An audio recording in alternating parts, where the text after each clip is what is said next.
کسی ولی کی گستاخی سے کلمہ چھن جاتا ہے، اللہ کا دوست ہے، ولی ہے،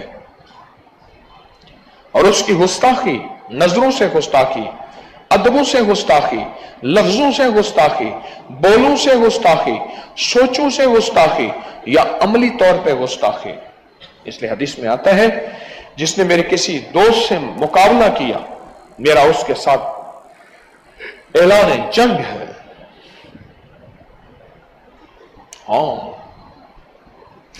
شیخ الحدیث فرماتے ہیں رحمت اللہ علیہ، شیخ الحدیث رحمت اللہ علیہ فرماتے ہیں ہم دوست استاد کے پاس پڑھتے تھے.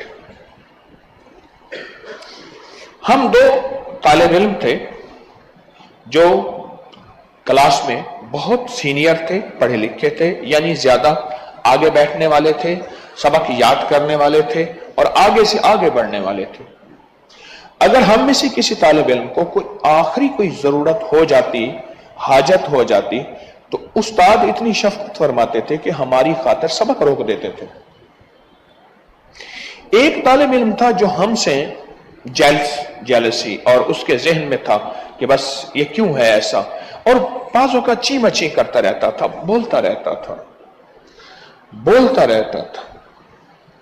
تو کہنے لگے، ایک دفعہ استاد نے اس سے کہا پاگل ہے، باولا ہے، ہر وقت ایسے بولتا رہتا ہے.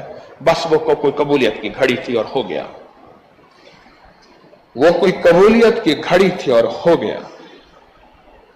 میں کچھ عرصے کے بعد پاگل ہو گیا.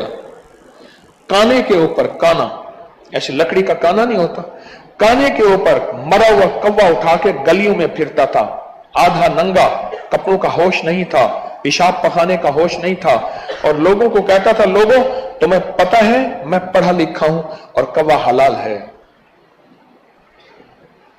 منہ سے نکلا. اس نے اللہ کے ولی کو، اور شیخ قطب الاقطاب تھے، اس نے اللہ کے ولی کو ایذا پہنچایا، تکلیف پہنچائی، اور منہ سے نکل گیا، اور پھر ہو گیا، اور اسی پاگل پنے میں مر گیا.